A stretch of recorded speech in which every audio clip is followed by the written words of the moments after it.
खुलुमबाय बड'लेण्ड रादाब नायगिरि बयनिसिमबो फुंबिलिनि गोजोन हामलायथि बावहरबाय। दिनै 25 सेप्तेम्बर 2025 इं मायथाइनि सानसेनि फान्जामुथिखौ फरायथिनो लाबाय।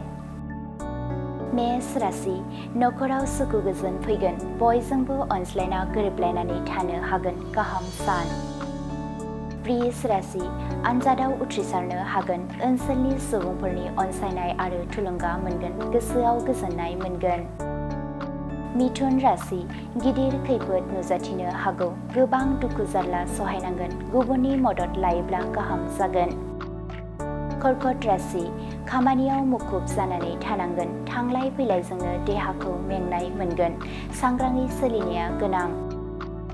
सिंह राशि जेखि हाबा मावा मानो जाफुंसारनो हागोन, गोसोआव गोजोननाय मोनगोन, साना गाहामैनो बारलांगोन। कन्या राशि बायदि बेराम आजार जानो हागौ, जानाय लोंनायाव सांग्राङै सोलिनाया गोनां, गाज्रि सान। तुला राशि गोबां रां आखायाव फैगोन, गावनि आरो नखरनि गोनांथिफोरखौ सुफुंनानै लानो हागोन, गाहाम सान।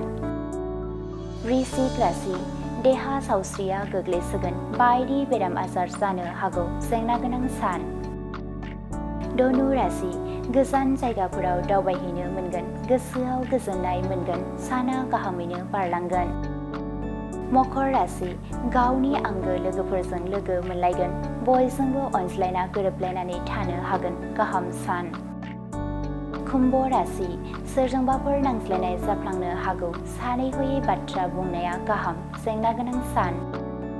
मीन राशि बेसेन गोसा मुवा बेसाद गोमाजानो हागौ, बायजोआव ओंखारोब्ला सांग्राङै सोलिनाया गोनां, गाज्रि सान। दिनैनि राशि फरायथिनाया एसेनोसै। बेजों लोगोसेनो दिनैनि साना बुहुमनि साफ्रोमबो सुबुंफोरनि थाखाय गाहाम जाथों, बेनि थाखाय बड'लेण्ड रादाब नखरनि जानानै इसोरनि खाथियाव आरज गाबनाय थाबाय। गोजोन्थों।